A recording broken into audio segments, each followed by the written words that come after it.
très heureuse de contribuer au train de la cyber des associations de l'IHEDN sous le prisme de faire rayonner l'écosystème. Aujourd'hui, nous allons évoquer la thématique des femmes d'aujourd'hui, bien sûr, dans ce secteur-là. Je remercie mes collaborateurs et collaboratrices pour l'organisation, que sont Olivier, Victoria, Thierry et Pierre-Guillaume. Bien sûr, le campus cyber de nous recevoir, Quorum et les partenaires que sont la CPME, le CEF6, Synov, Numérique, Cyberalliance, Malveillance, et Synéliance. Vous le verrez, tous autour de ces bancs, nous sommes engagés, mais nous sommes aussi convaincus. Notre volonté, bien sûr, est de passer de la parole aux actes et de promouvoir l'excellence à la française dans le secteur de la cybersécurité.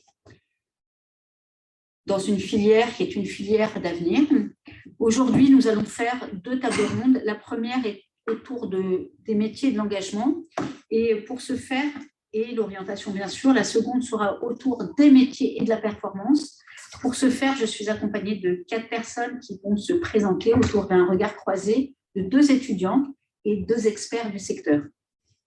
Donc, Émilie et Iman, je vais vous demander de vous présenter avant de donner la parole ensuite à Richard et Laurence. Du coup, moi, c'est Émilie, je suis en Master 2 Management de la sécurité des systèmes d'information. Donc, c'est un master que je fais au sein de l'IA Gustave Eiffel à Créteil. Et c'est une formation que je fais en alternance. Donc, pour l'instant, je suis apprentie RSSI au sein de la Gazette Nord Populaire, donc la filiale de BPC. Et moi, je suis Iman Moquet, étudiante en 3e année licence professionnelle administration et sécurité des systèmes et des réseaux à l'université Savoie-Mont-Blanc.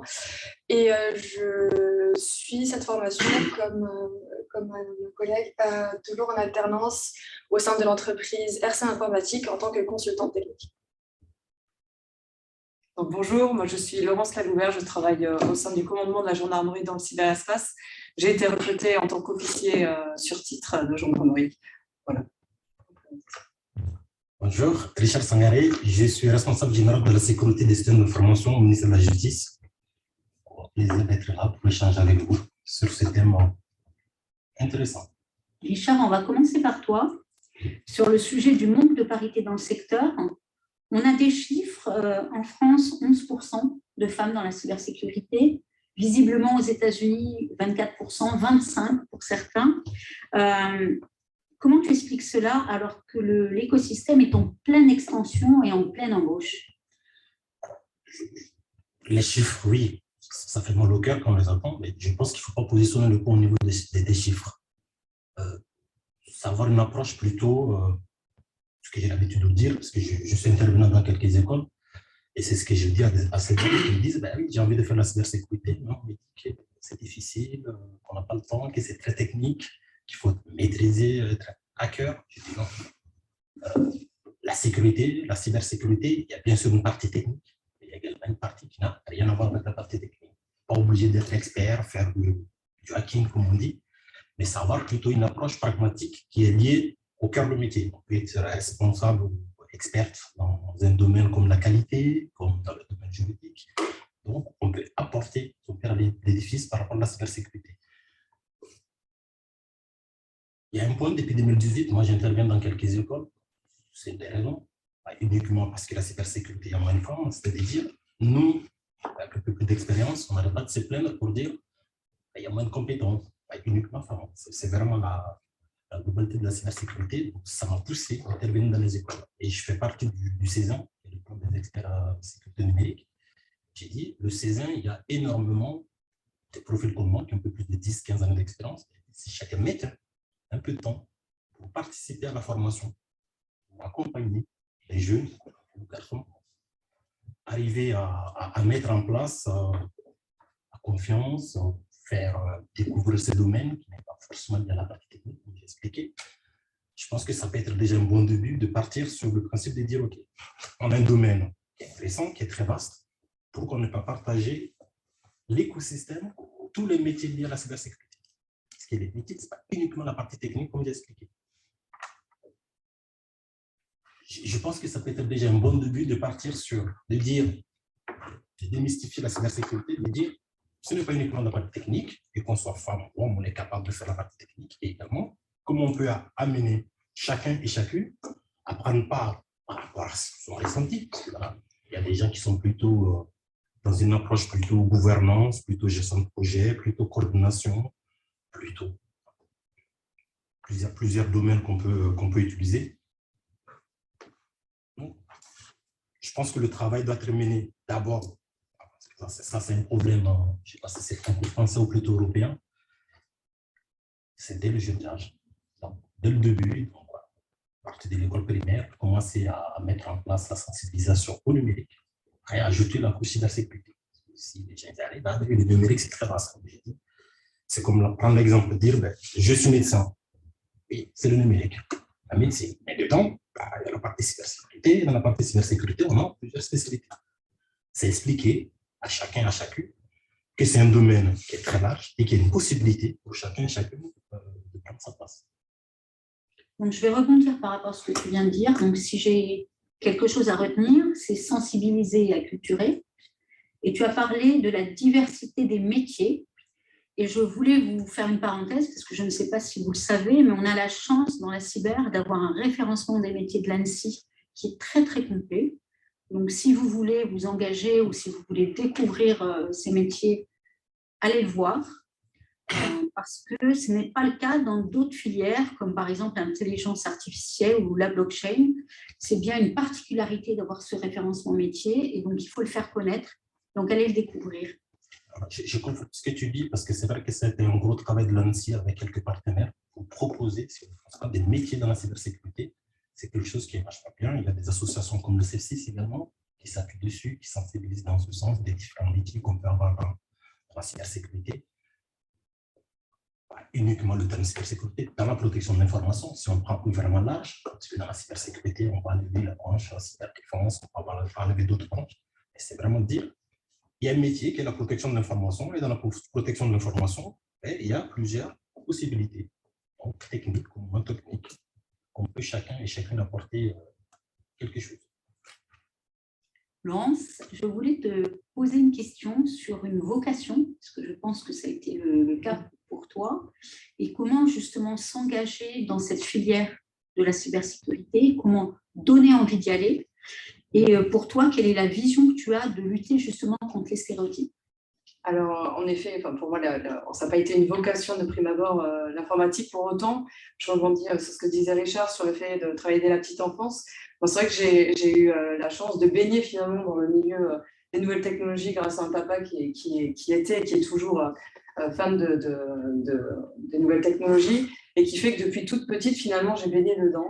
J'ai vu les PC évoluer, j'ai vu Internet également arriver, ce qui fait que c'était un environnement qui m'était familier. Ensuite, dans les années 2000, il y a eu cette bulle Internet qui a explosé. Et j'avais envie, moi, pour ma part, à cette époque, d'œuvrer pour le service public. Donc, c'est pour ça que je me suis orientée en gendarmerie, parce que je voyais bien que cette bulle Internet allait générer tout un tas de délinquance, et je voulais travailler dans ce domaine-là.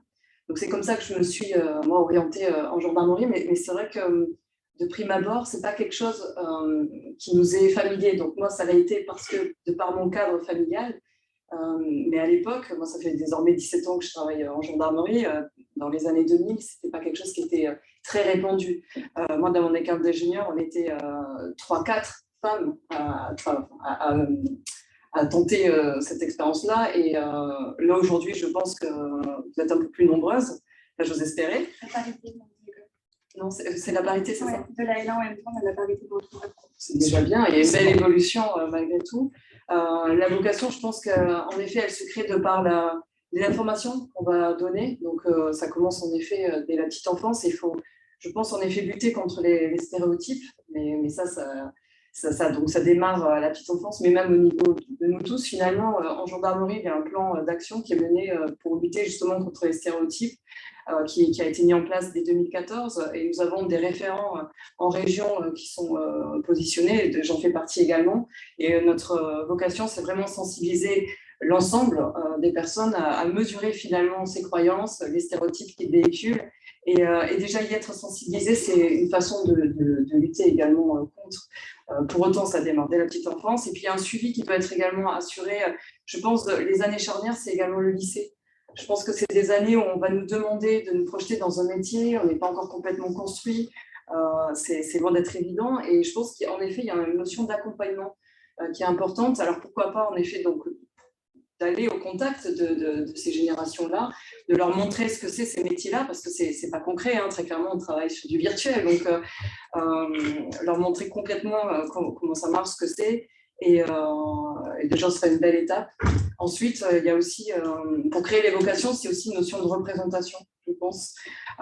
Aujourd'hui, on gagne du terrain face à ça. La gendarmerie, d'ailleurs, participe à ça, puisqu'on a aujourd'hui des femmes générales, mais ça a pris du temps, parce qu'on ne peut pas recruter une femme à un certain grade. Nous, c'est tout un processus qui est linéaire et progressif, et donc ça prend du temps, et on voit enfin arriver ces femmes à ce haut niveau de responsabilité. Et donc là, désormais, on a une représentation.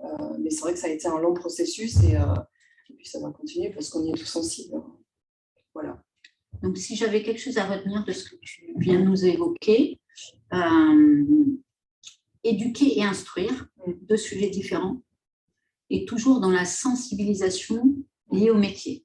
On revient toujours au métier, à l'éducation dès le plus jeune âge, et peut-être justement à un focus à partir du lycée, et notamment avec ce Parcoursup qui arrive, avec ces orientations qui sont de plus en plus tôt pour nos enfants, justement les accompagner aussi et intervenir. Je sais que la gendarmerie fait beaucoup aussi dans les interventions en collège et lycée. Déjà, il y a des stages en immersion qui sont intéressants, mais c'est peut-être pas suffisant aujourd'hui.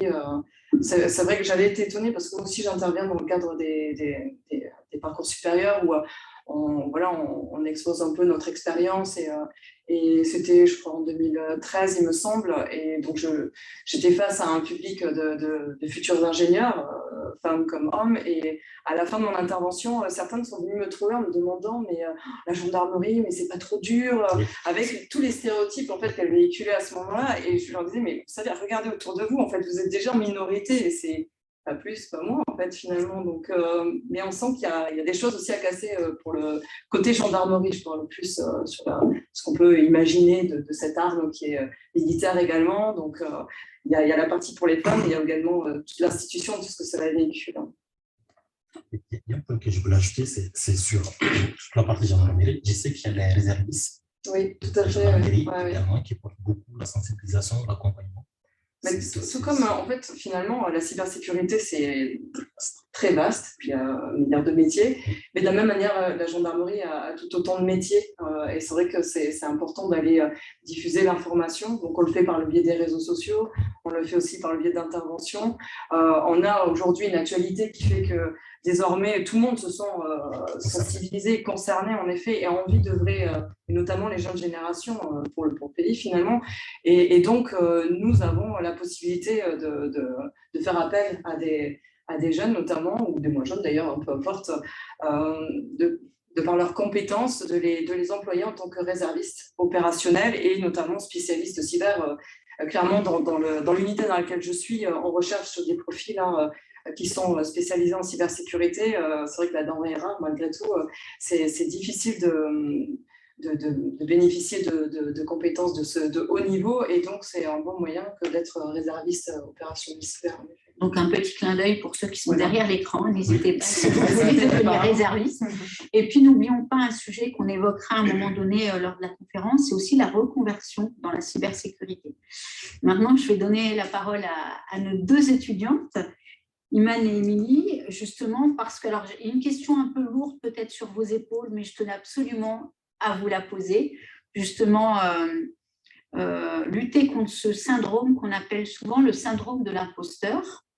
Et justement, vous, comment vous voyez le fait d'ouvrir cette voie? Donc, on a dit 50%. Je suis la seule de ma formation. Bon. Encore une fois, on dirait. Donc, j'ai commencé 5 et en licence professionnelle, je suis la seule actuelle. Pensez à parler à la caméra. Donc, du coup, comment ouvrir la voie justement à votre nouvelle génération et puis aux générations qui vont venir d'experts en cybersécurité? Donc, ça, c'était ma première question. Et la deuxième question que j'avais envie de vous poser, c'est pourquoi vous vous êtes orienté en cybersécurité? Qu'est-ce qui a fait, qu'est-ce qui a été le déclic Voilà, donc première et deuxième question, vous les prenez comme vous voulez, soit l'une après l'autre, soit les deux en même temps. Ouais. Moi, je vais les prendre un peu en même temps, du coup, parce qu'on parlait du lycée. Le lycée, tous les deux, on était il y a encore pas très très longtemps. Moi, j'ai passé le bac en 2016. Et donc, c'est le moment, c'était encore APB, où il fallait s'orienter. Et c'est vrai qu'on avait plein de salons, on avait des intervenants qui venaient nous parler. Donc, on avait des trucs en médecine, commerce, droit, enfin, tous les grands axes un peu qu'on peut prendre dans les études supérieures. Et le numérique, j'en avais jamais entendu parler, donc la cyber encore moins. Donc, avant même de parler de stéréotypes, on avait déjà parlé tout simplement de numérique pour tout le monde, parce que j'ai l'impression qu'en études sup, on en parle, mais avant ça, le lycée, même encore avant, collège, parce que des fois, la question commence déjà à se poser, on n'en parle pas du tout. Et personnellement, moi, j'avais aucun stéréotype de genre par rapport à la cyber ou au numérique, parce que tout simplement, je n'en entendais pas parler. D'accord. Donc, malgré tout ce qu'on entend au niveau de l'actualité, il y a quand même... j'ai l'impression qu'on en parle dans les études supérieures. Peut-être maintenant, aujourd'hui au lycée, peut-être que ça a changé depuis 6 ans quand même, mais personnellement, moi, Ouais, mais même il y a 6 ans, c'est pas si loin, en fait. C'est très proche, même. Donc, ouais. Et au final, il y a la parité dans mon parcours, donc après, apparemment, c'est une exception. Ouais, je vais rebondir sur ce qu'a dit Émilie. Et moi, quand j'étais au collège et au lycée, j'ai pas forcément eu pareil la possibilité de participer et d'entendre parler de l'informatique. J'ai eu des cours qui m'ont introduit à l'informatique, qui m'ont introduit à la programmation web, par exemple. Mais ça n'a duré que quelques séances et j'ai pas entendu parler ensuite et j'ai pas eu la possibilité d'apprendre plus sur le domaine. Et j'ai suivi personnellement un parcours qui est purement scientifique et à part à la terminale, et je parle pour ceux qui ont passé leur bac juste avant la réforme pratiquement, on n'a pas forcément de spécialité qui a été mise en place par rapport à l'informatique, à part la spécialité ISM. Et là, c'est des personnes qui connaissent déjà l'informatique qui vont pouvoir prendre le risque de s'engager dans cette formation-là et choisir cette spécialité-là.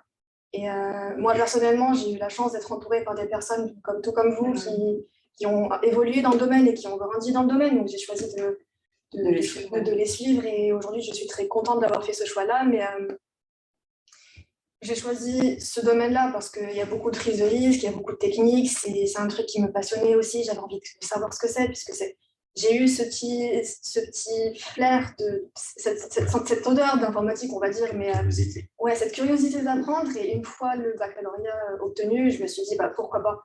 Mais malgré tout, moi j'ai une question. Bien sûr. En l'occurrence, moi à l'époque déjà, j'avais mon père qui me disait voilà, il faut choisir la voie scientifique, l'informatique c'est l'avenir. Bon, je pense qu'au côté aussi il avait du flair, je sais pas si me regarde, mais bon voilà. Et en effet, je veux dire, aujourd'hui quand on regarde, on a quand même un cruel manque de personnes travaillant dans le domaine, et c'est pas quelque chose qui est diffusé dans les lycées. Vous sentez pas que le marché il est bon de ce côté-là en fait? On ne vous en parle pas? Moi, on n'en parlait pas. Aujourd'hui, ça commence à se faire parce que déjà avec mon école, je sais qu'il y a des groupes d'élèves qui font des interventions dans les écoles. Et il n'y a pas très longtemps, j'ai fait une interview avec Femmes du numérique pour justement à destination des lycéens, parce que c'est la période de l'orientation là en ce moment. Donc je pense que ça commence à se faire, mais doucement quoi. Ouais. En fait, ça c'est un point que j'aborde tout à l'heure. C'est ce que je disais. Les gens qui ont un peu plus d'expérience, qui sont déjà en place, ils ne prennent pas le temps pour X ou Y raison pour aller accompagner les plus jeunes. Je sais qu'à l'Université Savoie-Mont-Blanc, nous, on avait la possibilité d'intervenir dans les lycées pour justement présenter nos formations, excusez-moi.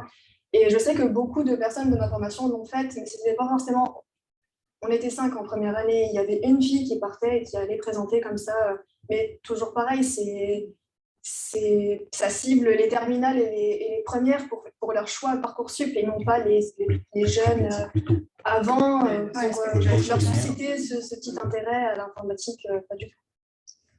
Et donc, sur ma deuxième question, là, sur comment vous êtes orienté dans ce secteur, vous n'avez pas évoqué l'environnement familial. Est-ce que l'environnement familial vous a poussé? Est-ce qu'au contraire, il vous a freiné? Comment ça s'est passé? Parce qu'on peut rencontrer ça aussi.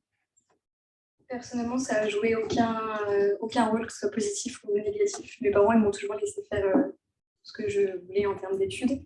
Et de toute façon, je me suis orientée par hasard parce que j'ai fait une erreur. C'était APB à l'époque. Je devais aller en éco-gestion à la base. Ça n'a vraiment joué aucun rôle. Et au final, je me suis retrouvée en informatique et j'y suis restée.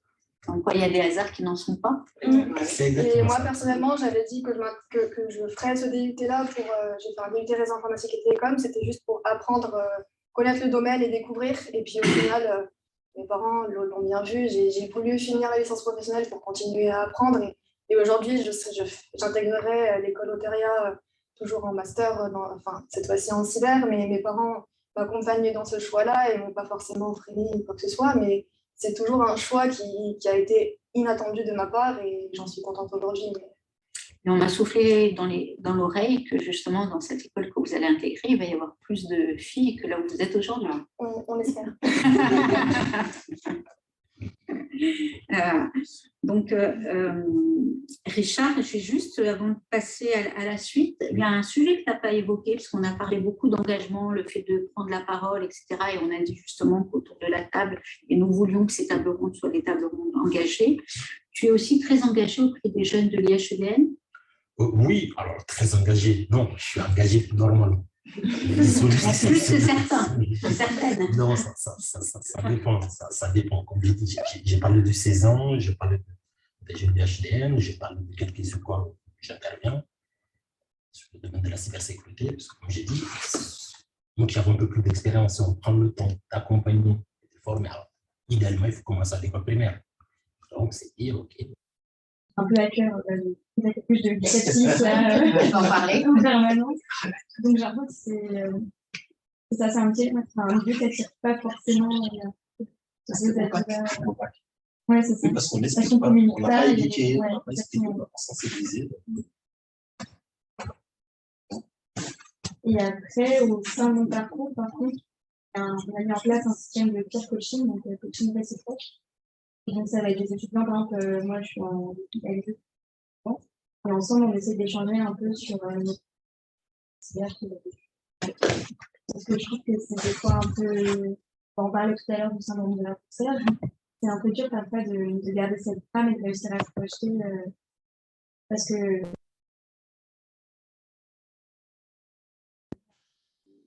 Des métiers qui sont accessibles. Et à chaque fois, j'ai des images d'hommes qui se mettent parce que c'est des gens avec qui j'interagis au quotidien dans mon alternance. Et à la celle-ci, etc. Des hommes. Donc, des fois, enfin, il y a un peu des fois une dissonance entre ce que je suis, ce vers quoi je me projette et la réalité des faits. C'est un peu compliqué des fois de garder un compétitif et de pas se perdre, en pas se dévaloriser. C'est intéressant, on y reviendra là sur la fin. Pour ma part, par rapport à mes amis d'enfance et mes amis actuels, je sais que je ne suis pas la seule à avoir choisi ce domaine-là et je ne serai pas la seule. Nous sommes plusieurs à être dans le domaine. Je pense qu'on est tous conscients qu'il y a un très bon avenir dans le domaine et qu'il y a beaucoup de métiers qu'on peut faire. La plupart ont choisi. Donc, c'est toujours une licence, c'est important. Mais je sais qu'on essaye de témoigner, participer par du père. Tout à l'heure, mes amis ont participé à ces interventions-là, justement, au métier. Et pour ce qui est des métiers qui sont en face de nous, je pense que ce sera en fonction de la spécialité qu'on choisira. Chacune d'entre nous aura le final et de continuer dans le domaine. Moi, j'ai fait le choix de faire une formation accès cyber. Je pense que je ne serai pas seule et je vais de rester sur un réseau. Est-ce que tu t'es déjà projeté? Moi, actuellement, je me projette. Et donc Et là, je sais que pour l'instant, je ne connais pas énormément de personnes. Enfin, j'ai un exemple devant les yeux, j'ai pas Ilham. On a devant nous. Donc, je me projette et je sais que c'est un domaine un peu évolué et je travaille d'autres personnes aussi. Mais par contre, je trouve dommage que ce soit aujourd'hui qu'on en parle et pas avant. Donc, ce qui revient, je vais donner ensuite la parole à Richard, ce qui revient dans ce que vous avez dit les deux, c'est finalement, il faut des parcours au-delà de rôle modèle, parce que je n'aime pas ce mot de rôle modèle, c'est genre le haut, comment dire, le haut de la marche qu'on n'arrive jamais à atteindre, plutôt des parcours à communiquer, des inspirations, justement, donner envie. Et dans les partenaires que nous avons aujourd'hui, en effet, nous avons le CEF6, dont vous connaissez ou pas le livre « Je ne porte pas de sweat à capuche, pourtant je travaille dans la cyber ». Il paraît qu'il faut que je le mette comme ça, donc je le mets comme ça pour que vous voyez bien.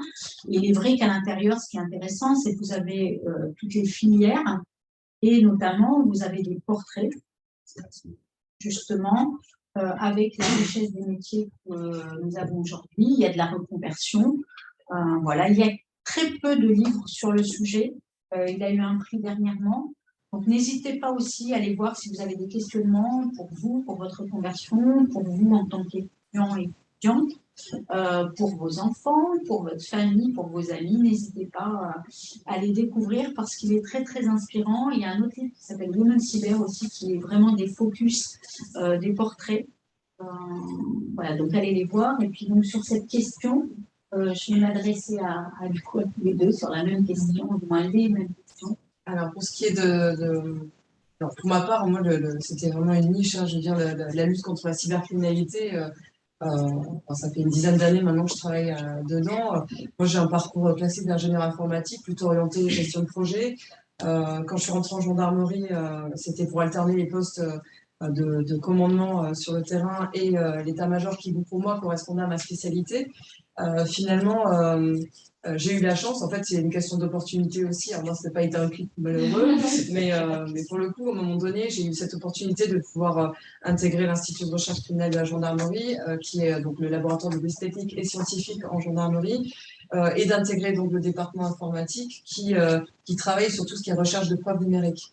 En l'occurrence, la compétence, je ne l'avais pas au départ. Donc, on a un bagage, je veux dire, globalement, on a un bagage, un raisonnement intellectuel donné par les études supérieures qui font qu'après, on s'adapte, en fait. Peu importe la matière, à partir du moment où on s'y intéresse, on peut progresser. Moi, j'ai eu la possibilité d'avoir un tutorat, on a accompagné dans la matière et on devient finalement expert quand j'ai fini par être expert judiciaire. Et donc, tout cela, il faut déjà croire en soi au départ, se dire, voilà, il n'y a pas de raison que j'y arrive pas, j'ai fait des études, je suis pas plus bête qu'un autre, voilà, à un moment donné, il faut juste se lancer. Et même si ça marche pas, en fait, c'est une expérience parmi tant d'autres, finalement. C'est ce qui fait qu'on avance et qu'on se connaît mieux et qu'on prend d'autres chemins, finalement. Donc, voilà, il faut tenter les choses. Je pense que c'est vraiment la priorité.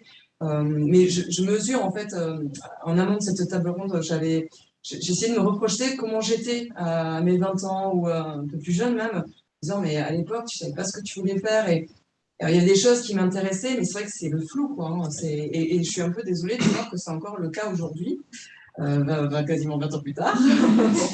Mais ouais, c'est pas cette communication. c'est dommage, mais pour autant, enfin, moi, pour ma part, parmi les expériences que j'ai pu avoir dans ce domaine-là, où j'ai pu accompagner justement des jeunes filles qui m'ont sollicité, mais alors là, c'est pareil, c'est à titre personnel, ou qui souhaitaient s'engager, que ce soit en gendarmerie ou même dans l'informatique, et je les ai accompagnées, mais c'est vrai que c'est du temps personnel.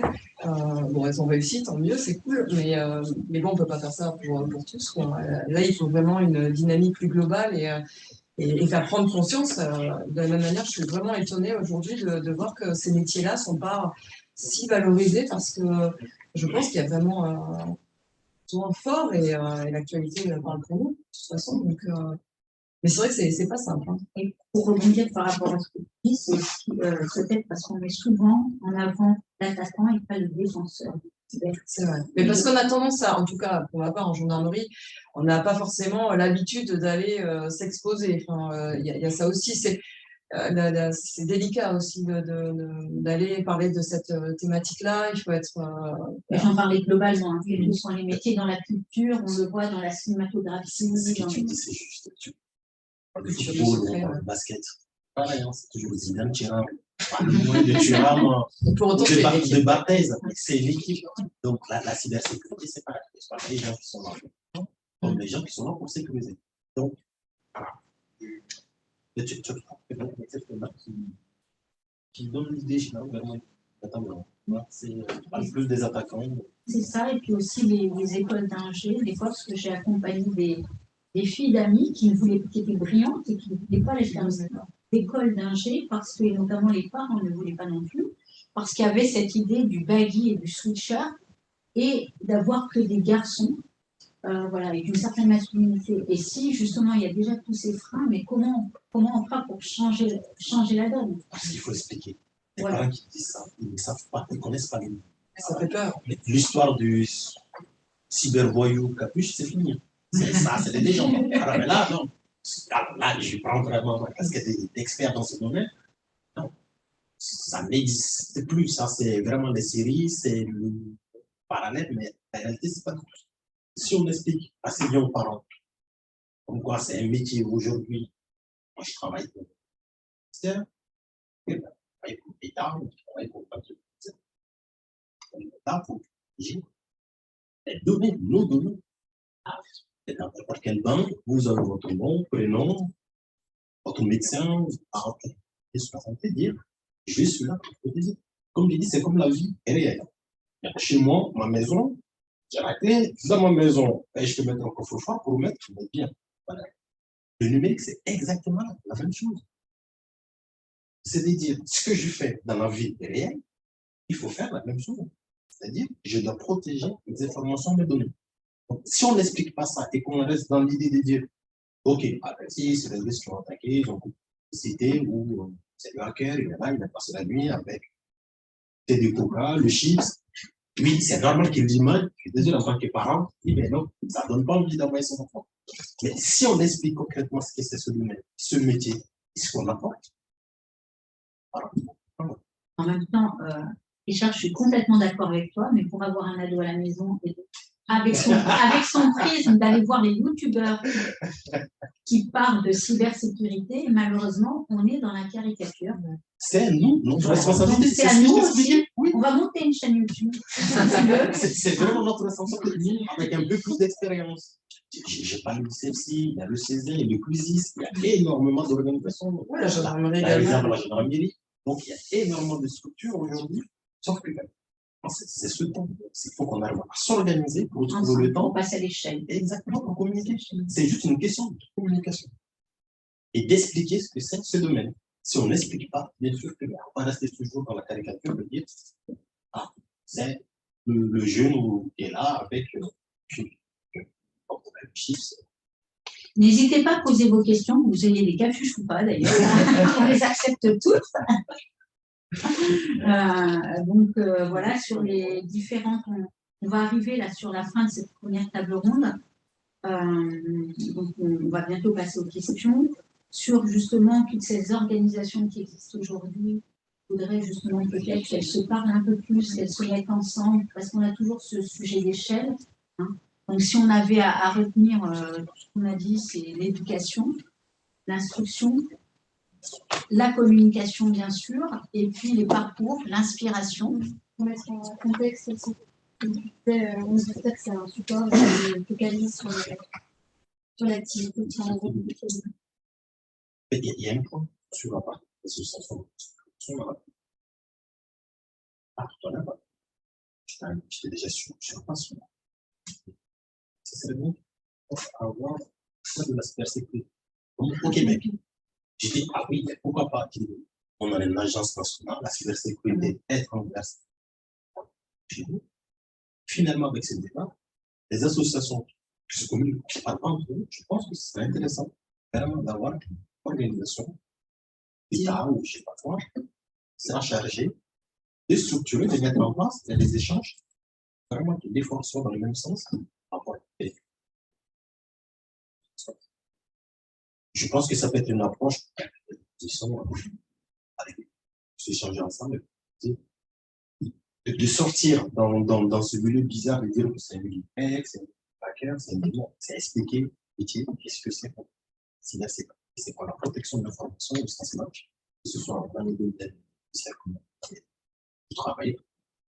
Donc la pédagogie, et encore, et j'espère que, je ne sais pas qui est derrière l'écran, mais le ministère de la cybersécurité et le ministère du numérique, ceux dont on rêve et tous, arrivent à... D'accord.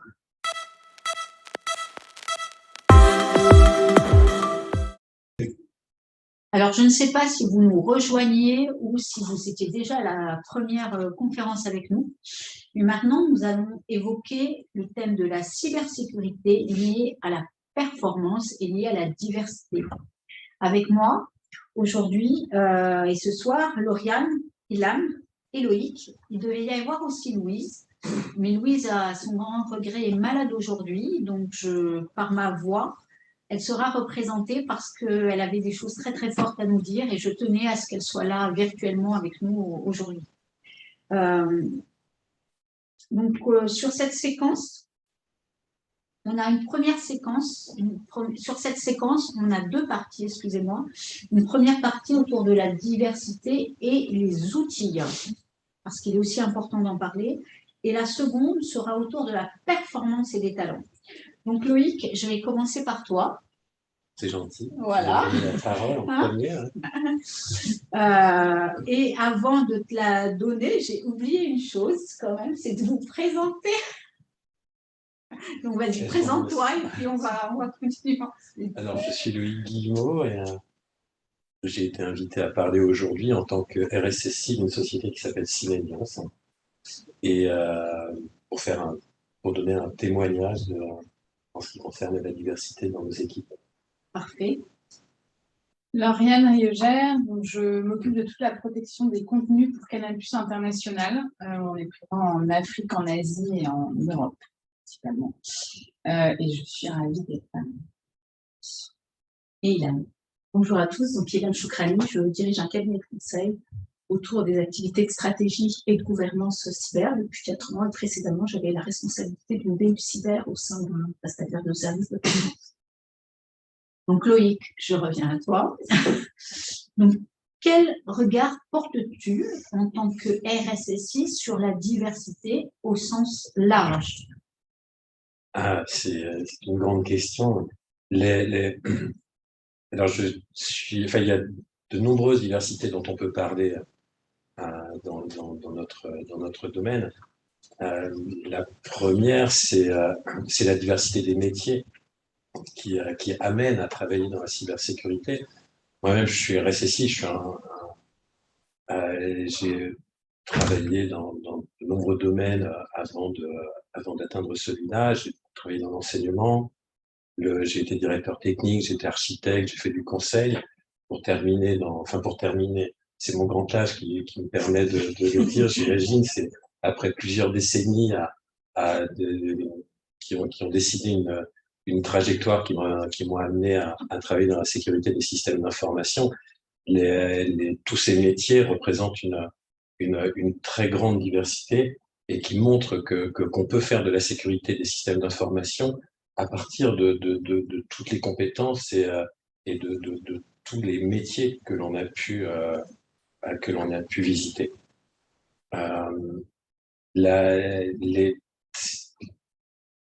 C'est une somme de diversité en fait. Quand j'ai été directeur technique, c'était au siècle dernier, il y a des nombreux parmi vous qui n'ont pas connu, en fait des étudiants au moins qui nous ont fait le plaisir de parler tout à l'heure. On avait des constats de diversité qui étaient un peu effarants. C'était des diversités ethniques, une diversité sociale. Les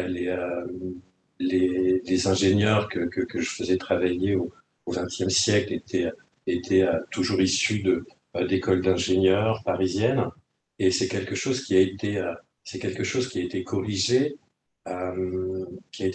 assez rapidement grâce à la tension sur le marché du travail et à l'évolution des écoles et des universités qui ont pu mettre à disposition des entreprises des profils de plus en plus divers. Aujourd'hui, je pense que dans notre domaine, peut-être pas dans la société dans son ensemble, mais dans notre domaine, ces deux problèmes de diversité ont été corrigés, plus ou moins. Maintenant, il en reste un à traiter, qui est la diversité de genre.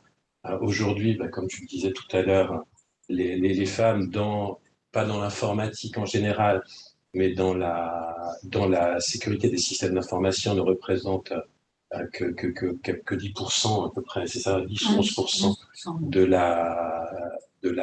la population qui y travaille, et c'est largement insuffisant. Et je pense que ça va être également corrigé, j'espère que ça va être également corrigé de façon tout à fait naturelle par la tension qui existe sur le marché du travail et qui est dans notre domaine toujours, et qui est une tension qui est en faveur de l'offreur de travail. Et ça va être corrigé, ça va prendre un peu de temps, mais cette correction va avoir lieu et ce sera, je pense que on va grandement gagner en efficacité. Je pense que c'est pour ça que je suis là pour témoigner de la façon dont fonctionnent les équipes de la direction des risques dans notre société, où tout est, on a une vraie parité et ça fonctionne parfaitement bien. Les femmes et les hommes se retrouvent à égalité et sans forfanterie aucune, sans flagornerie. Je travaillais avec des femmes et est extrêmement agréable parce que c'est efficace. On a beaucoup moins de problèmes d'ego qu'avec la gente masculine on fait du travail avec l'équipe conformité de notre boîte qui est vraiment formidable. Alors je fais ce témoignage, je suis voilà, je suis un représentant des RSSI moustachus qui sont hommes blancs et issus de la technique. Sans moustache. Sans moustache, mais c'est une caste bien particulière qu'il va falloir bouger un petit peu. Et qu'en est-il justement dans ton équipe? Qu'en est-il? Comment ça? Est-ce que tu as eu du mal à recruter? Est-ce que ton équipe est composée voilà, de femmes, d'hommes? C'est parfaitement équilibré. C'est rare. Voilà. Donc, j'aimerais que ce soit déséquilibré en leur faveur d'ailleurs, mais en la faveur des femmes. Mais aujourd'hui, il y a une telle tension qu'il faut vraiment profiter du moment pour provoquer cet équilibre. Et je suis assez content d'avoir entendu les étudiantes qui disaient qu'à l'école, parce que ça commence par là, face à n'importe quel défi, il faut effectuer des corrections avec des comportements individuels. Des gens qui embauchent doivent regarder les profils au-delà du genre pour embaucher et peut-être avec des politiques un petit peu plus globales qui consistent à équilibrer les effectifs à l'université, dans les masters, dans les écoles d'ingénieurs. Et j'espère, alors est-ce que ce sera la réalité ou pas, je n'en sais rien, mais j'espère qu'on va y arriver sans tarder. Merci. Alors la diversité enfin on y reviendra tout à l'heure, mais la diversité des métiers oui. est aussi une immense opportunité pour intégrer des équipes qui travaillent dans la sécurité de l'information, dans la cybersécurité. Rentrer par l'organisationnel, par le juridique, par la technique. Donc c'est extrêmement ouvert et je pense qu'on va arriver à une parité grâce à ça. Je pense on l'avait évoqué lors de la première conférence, qu'il est important justement de reparler de ces métiers dans la cybersécurité pour ne pas enfermer, parce qu'on peut faire du droit, travailler dans la cybersécurité, on peut faire de l'informatique, faire du management. Donc, du coup, c'est vraiment, les métiers sont très, très vastes. Merci beaucoup, Loïc. Donc, Louise Bautista est quelqu'un de très engagé. Elle travaille chez The Green Ball. Elle devait être parmi nous ce soir. Elle est engagée à l'IHEDN. Elle est engagée aussi au niveau du CELSIS, puisqu'elle est mentor. Et donc, elle m'a écrit quelques mots. Je vais faire sa porte-voix, parce que pour elle, elle était, lorsqu'on a préparé cet échange, elle était très, très attachée à défendre l'impact de la diversité pour la France en tant que nation. Et c'était très important dans le cadre en plus de ce campus cyber, des associations de l'IHEDN, d'évoquer ce sujet-là. Et donc, je me fais sa porte-voix et j'espère que Louise, je vais respecter ce que tu peux dire. Nous parlons beaucoup de diversité, de mixité. C'est la mission du CELSIS, mais aussi l'objet d'un groupe de travail ici même, au campus cyber et inclusif.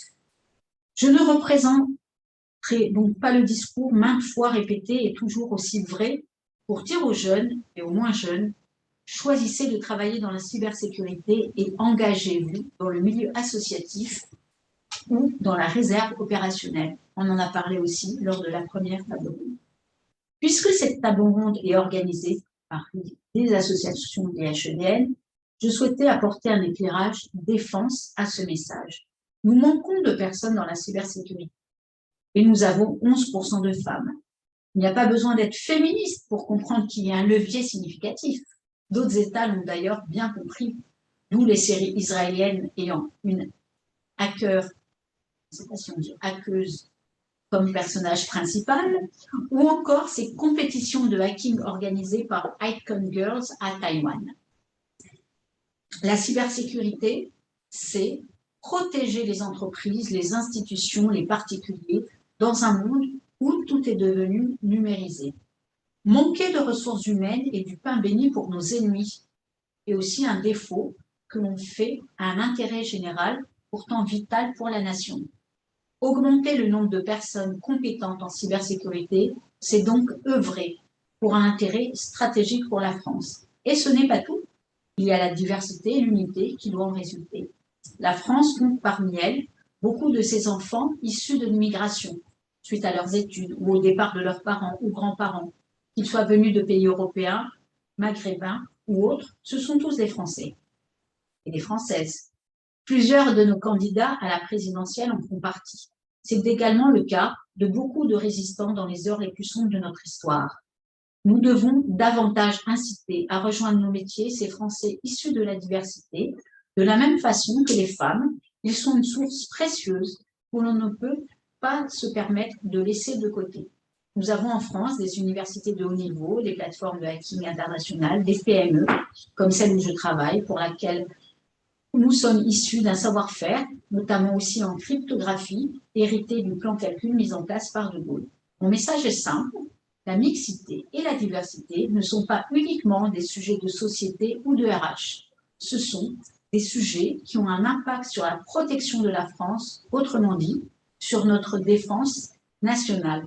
Louise, j'espère que j'ai transmis les messages que tu voulais nous faire passer. En tout cas, on perçoit justement cet engagement et l'engagement de nous tous aujourd'hui sur ces sujets-là. Merci encore de m'avoir écrit ces quelques mots au pied levé il y a quelques heures de cela.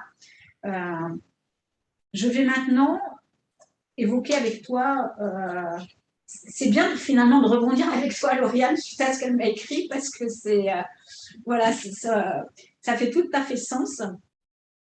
Pour toi, il n'y a pas justement un métier, mais il y a des métiers.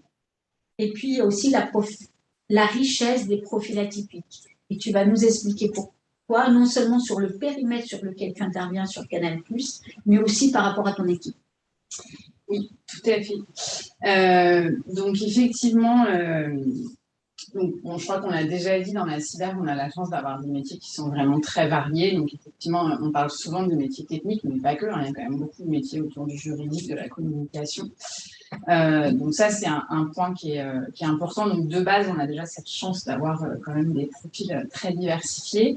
Alors, moi, si je prends l'exemple sur la protection des contenus chez Canal, quand j'ai commencé à monter l'équipe, je me suis assez vite rendu compte qu'il y avait peu de gens spécialisés en protection des contenus dans les médias. Et encore moins en Afrique. Donc en fait, ça a été un vrai casse-tête. Et tout de suite, je me suis dit, ok, c'est pas grave, je fais faire des paris sur les gens. Du coup, pour quelque part les reconvertir dans ces métiers-là. Donc c'est ce que j'ai fait. Donc typiquement, aujourd'hui, mon responsable des opérations était conseiller technique au call center de Canal. La personne qui s'occupe aujourd'hui de la communication dans l'équipe était juriste. Donc c'est vrai que c'est du coup des paris assez fous, mais en fait en écoutant bien les gens et en les connaissant bien ce qu'ils ont envie de faire, finalement on arrive à faire tout ça. Ça fonctionne vraiment très très bien, et surtout en fait je me suis rendu compte que ça créait dans l'équipe une créativité hors norme. Beaucoup de résilience, évidemment, et une forte cohésion entre nous, puisqu'on est très, très complémentaires. Donc, tout ça du coup, impliquer beaucoup plus de performance, clairement. Et je trouve que dans la cyber, on a besoin de tout ça. Alors, c'est un peu basique, mais quand même, enfin, je pense qu'il faut être créatif. On a face à nous des gens qui s'adaptent en permanence. Être résilient, en tout cas, en ce qui me concerne, on échoue beaucoup avant d'y arriver. Donc, il faut avoir, et ça, c'est une force incroyable d'avoir toujours quelqu'un qui repart en disant non, mais on repart au fond et on va y arriver, on va réussir à contrer cette attaque, ce piratage, au moins. Et du coup, et la cohésion, on reste, donc c'est des métiers qui sont très sympas, mais qui ne sont pas toujours simples non plus. Donc, ça, c'était hyper important. Et c'est vrai que, et en fait, j'ai vraiment vu tout ce qu'apportait finalement avec des profils atypiques, ça marche très très bien et il n'y a absolument aucun problème et ça apporte vraiment des plus dans la vie. Une richesse des uns des autres, des unes des autres. Et puis je vais rebondir par rapport, il y a pas si longtemps que ça, il y a 3 ans, j'ai assisté à une conférence avec Cédric Villani sur l'intelligence artificielle, cette fois-ci sur la cyber, et il disait que pour aller dans l'IA, il fallait aimer les mathématiques et la poésie. Il faudrait qu'on trouve justement, pour aller dans la cyber, il faut aimer bien sûr les mathématiques, mais aussi avoir de la créativité et peut-être pas la poésie, peut-être la peinture ou autre, mais on trouvera. Et donc sur ce, j'allais rebondir avec toi, Ilan, puisque tu es une experte de la construction d'offres cyber et d'accompagnement des entreprises avec des directions. C'est vraiment ton quotidien. Et la question que je voulais te poser, c'est comment justement l'enjeu de ces constructions de pôles cyber, etc., est-il un enjeu aussi de diversité et de mixité? Alors, en effet, moi, j'ai eu l'occasion à créer en fait une entité dédiée au métier de la cyber. Et on l'a évoqué tout à l'heure, ça a été évoqué par Louise, par Lauriane. Loïc en a parlé, finalement, on porte une mission en tant que prestataire de services de confiance, et c'est celle de protéger le patrimoine d'information de nos clients, et c'est de lui apporter un certain nombre de services. Et donc, il y a des domaines d'activité qui sont du ressort du conseil. On va être vraiment dans l'accompagnement, cartographier des actifs numériques, identifier des risques. On va avoir des métiers, des activités plutôt dans l'intégration et la mise en place en fait de systèmes d'information sécurisés, où là en effet on va parler d'outils, de gestion de projet en termes de cybersécurité. On a ces fonctions de direction de programme, de pilotage, on a des beaux témoignages de RSSI. Il y a aussi des directions de programme qui dans des organisations sont mises en place pour diffuser finalement la culture de la cyber au sein des organisations et faire en sorte que le sujet de la cyber, ce soit finalement le sujet de tout à chacun, et pas juste le sujet des experts du domaine. Et puis enfin, j'ai eu l'occasion de contribuer à la mise en place d'activités de type service manager sur des métiers de sécurité opérationnelle. Et tu faisais écho tout à l'heure au référentiel de l'ANSSI. On va retrouver toutes ces familles de métiers. Et derrière ces familles de métiers, ce qu'il faut retenir, en fait, c'est qu'il y a des compétences clés. En effet, il y a des compétences qui ont une dominante organisationnelle, d'autres qui ont une dominante plutôt technique, d'autres qui vont avoir une dominante plutôt de communication, d'autres qui vont être vraiment sur des sujets d'expertise. Et il faut adresser ce sujet de la diversité sur le plan des compétences clés dont on a besoin pour finalement rendre cette mission essentielle de protection pour les clients. Et ça part, de mon point de vue, en tout cas dans tout ce que j'ai pu constater, ça part d'une conviction et d'une intention managériale qui est de considérer que dans un secteur aujourd'hui de la cyber qui est absolument pénurique, où il y a un enjeu pour attirer les talents, mais aussi les retenir, parce que c'est une chose de les attirer, il faut aussi les retenir dans les organisations, et le turnover, c'est un enjeu majeur pour quelqu'un qui a la responsabilité d'une activité cyber. C'est aussi de les former, parce qu'il y a des ruptures technologiques, le monde technologique évolue aussi, et donc il faut aussi former ces équipes, et pour du coup attirer, retenir, former ces talents, il faut considérer que la diversité, ça va amener une réponse, et que c'est un levier pour effectivement plus de richesse. Lauriane l'a évoqué, je le partage complètement.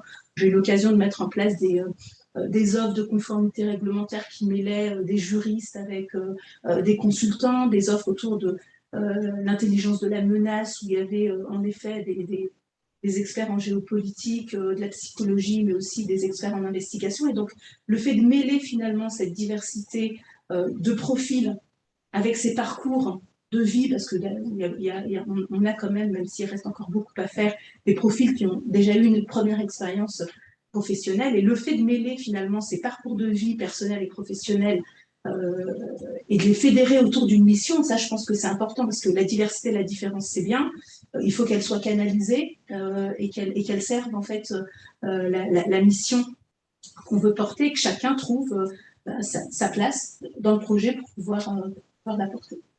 Et en effet, je rejoins à la fois ce qu'évoquaient Louise et Lauriane. C'est une source de richesse et ça nécessite, par contre, en effet, d'être adressé sur l'angle général.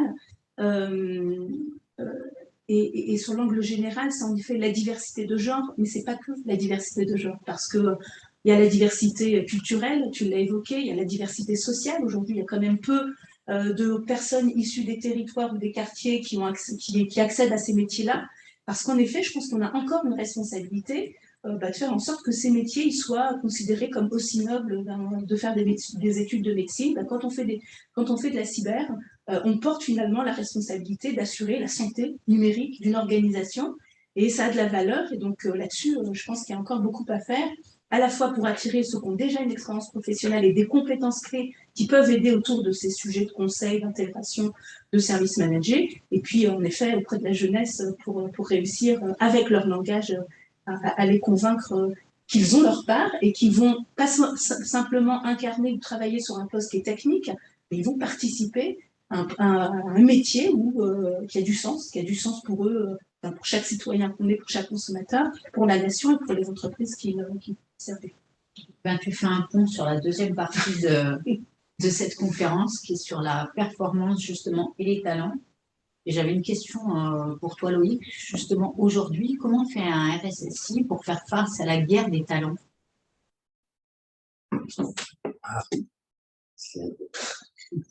C'est une question compliquée. C'est un sujet récurrent hein, qui revient à chaque fois que l'un de nous prend la parole. C'est le problème on a très peu de possibilités, de solutions pour contrer ce problème de marché en tension.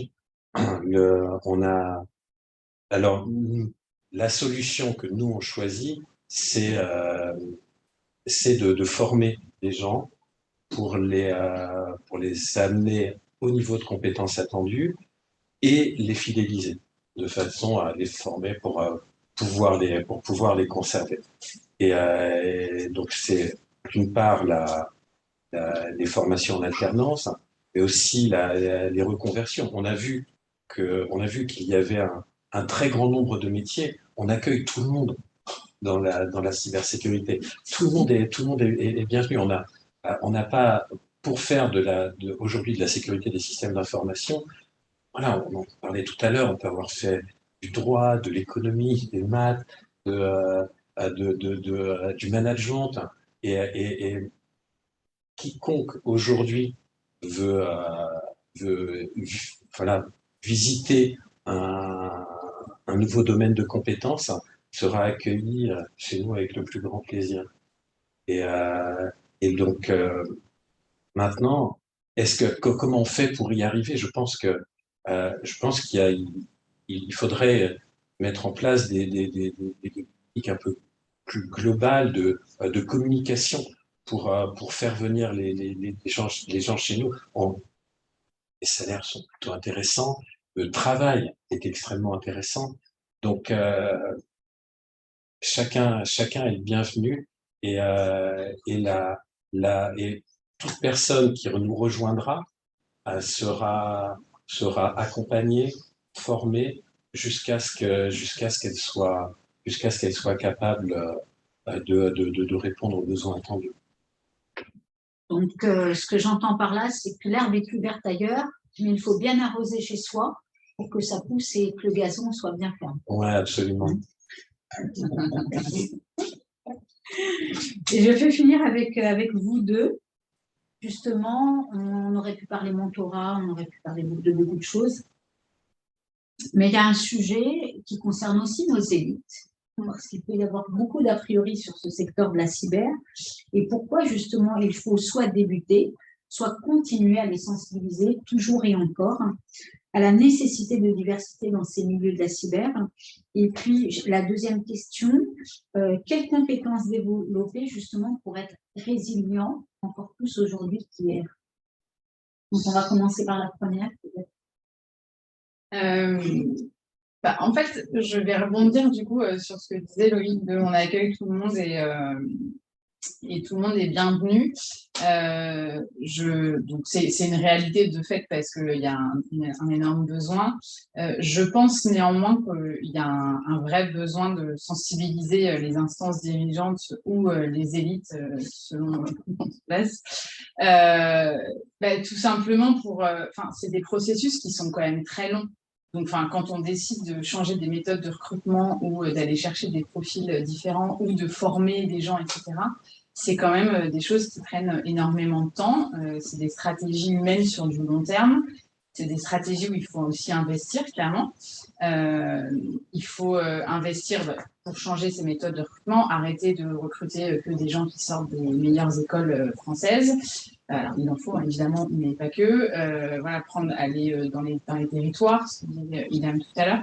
Et tout ça, ça nécessite une vraie stratégie qui prend du temps, qui prend de l'argent. Il faut aussi former ses managers, parce que du coup, avoir des équipes diversifiées, c'est ce que tu disais très bien, il faut savoir les accueillir. Il faut du coup passer un temps, je pense, différent pour écouter les gens, savoir qui ils sont vraiment pour pouvoir les faire sortir de leur zone de confort et les amener là où on veut les amener.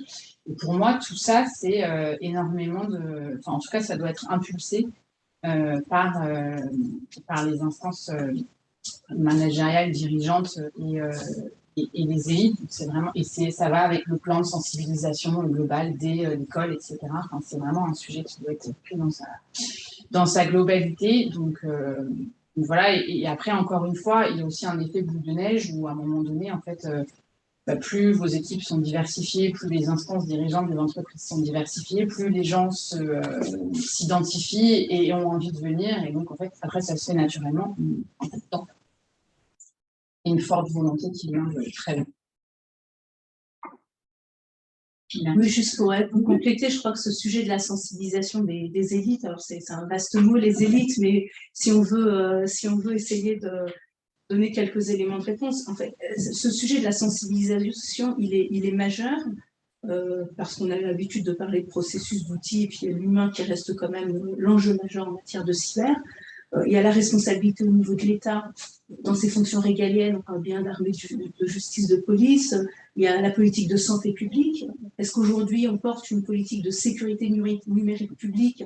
C'est un enjeu finalement au niveau de l'État qui est important. Au niveau de la sphère privée, des acteurs économiques privés, il reste aujourd'hui, même si dans les grandes organisations, il y a eu beaucoup de progrès de réaliser, il reste un enjeu important de sensibilisation au risque numérique des instances dirigeantes.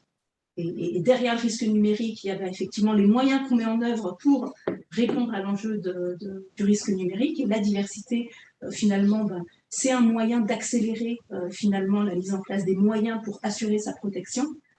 Et moi, je lis finalement les deux. Je considère que cette diversité, elle est au service finalement de cette mission. Et elle est absolument capitale. Donc, responsabilité de chacun des acteurs, au niveau de l'État, au niveau des acteurs économiques, et puis responsabilité au niveau individuel. On est chacun professionnel dans ce secteur-là.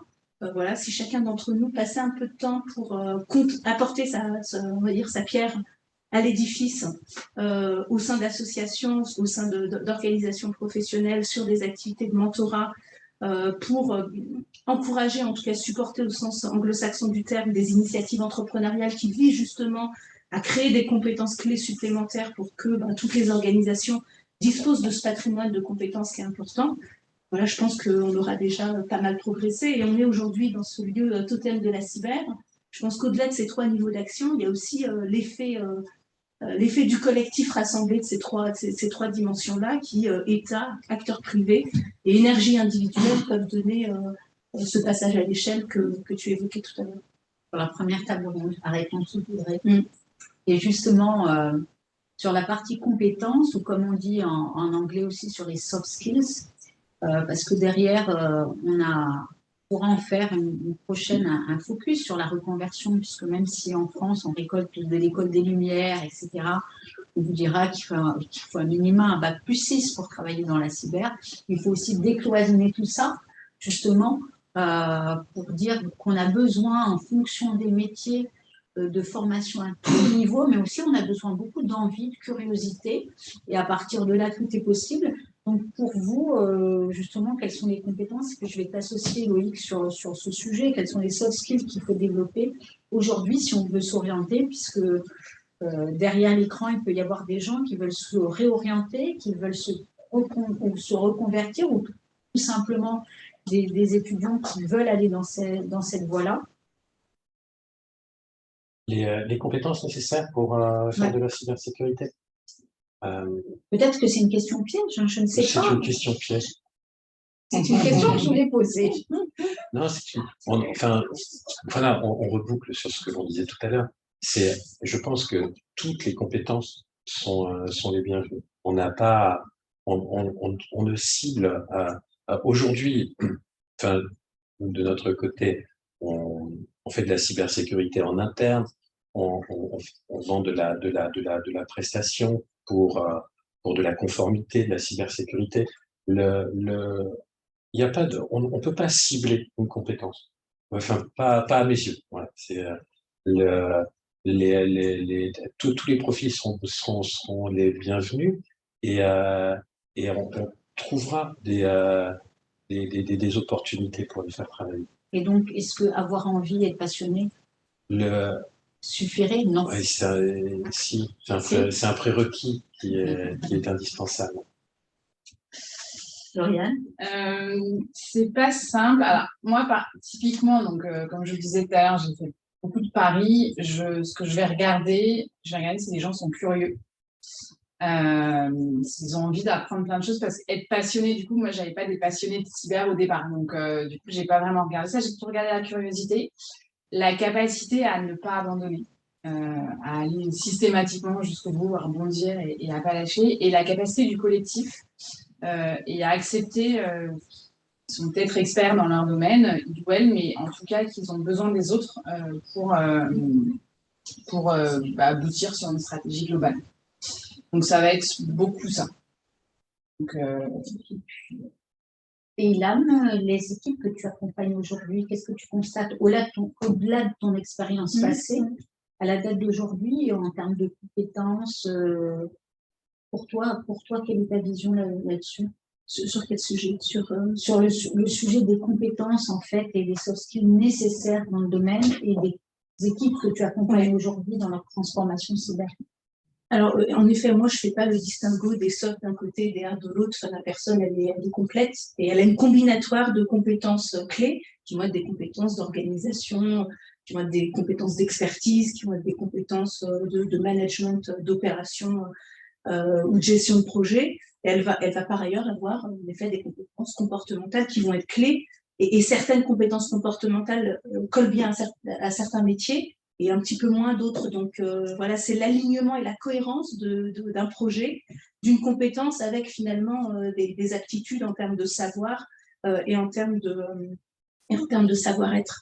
Et le point sur lequel je voulais effectivement être complétée, c'est voilà, la nécessité, en effet, de montrer que c'est possible, qu'il y a des parcours, qu'il y a des entreprises aussi qui sont partis de taux très bas en termes de diversité, et qui, avec en fait une vraie volonté quand même managériale et une vraie politique de diversité et d'inclusion, ont réussi à obtenir des résultats au travers de reconversions, on en a parlé, ou sur des actions au temps un peu plus long. Et donc mettre en visibilité ces parcours qui ont réussi, ça reste un élément clé. Et se donner les moyens de mesurer sa progression, parce que tout ce qu'on ne mesure pas, c'est quand même compliqué de pouvoir le piloter. Et je crois que là-dessus, en tout cas autour des sujets de diversité et inclusion, il y a une tendance à la création d'un certain nombre de labels qui font écho aussi à la responsabilité sociale des entreprises, d'accueillir compétences diverses et qui vont permettre de pouvoir mesurer de façon effective et de se comparer. Et il ne faut pas oublier qu'on est dans une guerre des talents. Et aujourd'hui, les talents, ils ont le choix. Et donc, quand ils vont choisir finalement l'employeur qu'ils veulent rejoindre, ils vont regarder en effet les conditions qu'on propose, ils vont regarder le projet, est-ce qu'il a du sens pour eux et les hommes, ils vont regarder sur le plan du développement durable, mais ils vont aussi regarder en effet, en termes de politique de diversité et d'inclusion, quelles sont les actions, pas juste le discours qui fait joli sur les slides et qui fait que voilà, on est D&I, mais voilà, les actions concrètes et pragmatiques qui sont portées en faveur d'une inclusion de tous pour porter les enjeux de sécurité de l'entreprise qu'ils rejoignent et plus globalement de ceux de la nation. Donc, pas juste les paillettes, mais vraiment le sens et comment l'entreprise s'engage. Action pragmatique, quoi. Il y a 3 fois plus d'engagement chez les salariés d'entreprises très diversifiées. Enfin, les chiffres sont assez clairs sur le sujet. Non, mais enfin, s'il fallait un dernier argument, les chiffres en termes de fidélisation des gens, c'est quand même, je crois que le chiffre est clair. J'espère qu'on arrive à la fin, que derrière votre écran, vous avez eu autant de plaisir à écouter que moi, j'ai eu plaisir à organiser ces 2 conférences. Je remercie encore les intervenants, les intervenantes, les intervenants, les partenaires, les associations de l'IHEDN. J'espère que ce cycle deviendra, en fait, cette conférence deviendra, ces conférences deviendront un cycle Femmes d'aujourd'hui dans le monde de la cyber, parce qu'on a encore plein de choses à dire. Et il est essentiel aussi de donner la parole à des étudiantes et des étudiants pour justement qu'on puisse témoigner. Plus elles témoigneront, plus ils témoigneront, parce qu'on a besoin des femmes et des hommes dans cette filière d'excellence. Ça, vous l'avez compris. Plus on ira loin ensemble. Donc, je tenais à vous remercier. Si vous n'avez pas posé de questions, n'hésitez pas à les poser parce qu'on reviendra sur ces sujets-là. Et je vous dis à très bientôt. Et encore merci au Campus Cyber de nous avoir reçus pour cette première conférence aujourd'hui dans leur locaux.